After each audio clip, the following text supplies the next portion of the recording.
மேல், சப்ரகமுவ மற்றும் வடமேல் மாகாணங்களிலும், நுவரெலியா, கண்டி, காலி மற்றும் மாத்தறை மாவட்டங்களிலும் பல தடவைகள் மழை பெய்யக்கூடும் என வளிமண்டலவியல் திணைக்களம் எதிர்வு கூறியுள்ளது. ஊவா மாகாணத்திலும் அம்பாறை மற்றும் மட்டக்களப்பு மாவட்டங்களிலும் சில இடங்களில் மாலை அல்லது இரவில் மழையோ அல்லது இடியுடன் கூடிய மழையோ பெய்யக்கூடிய சாத்தியக்கூறுகள் காணப்படுவதாகவும் ஜூசி தி க்ளோத்திங் ஸ்டோர் முழு குடும்பத்தினருக்கும் தேவையான அனைத்து ஆடை அணிகலன்களையும் ஒரே இடத்தில் கொள்வனவு செய்யுங்கள்.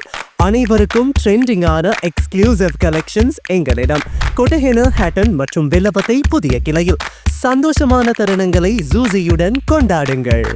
அத்திணைக்களம் வெளியிட்டுள்ள வானிலை முன்னறிவிப்பு அறிக்கையில் தெரிவிக்கப்பட்டுள்ளது. மத்திய மலை நாட்டின் மேற்கு சரிவுகளிலும், வடக்கு, வடமத்திய மற்றும் வடமேல் மாகாணங்களிலும், திருகோணமலை மற்றும் ஹம்பாந்தோட்டை மாவட்டங்களிலும் அவ்வப்போது மணித்தியாலத்திற்கு 30 முதல் 40 கிலோமீட்டர் வேகத்தில் பலத்த காற்று வீசக்கூடும். இடியுடன் கூடிய மழை பெய்யும் வேளைகளில் அப்பிரதேசங்களில் தற்காலிகமாக பலத்த காற்றும் வீசக்கூடும். மின்னல் தாக்கங்களினால் ஏற்படக்கூடிய பாதிப்புகளை குறைத்துக் கொள்ள தேவையான முன்னெச்சரிக்கை நடவடிக்கைகளை பொதுமக்கள் எடுத்துக் கொள்ளுமாறு வளிமண்டலவியல் திணைக்களம் அறிவுறுத்தியுள்ளது.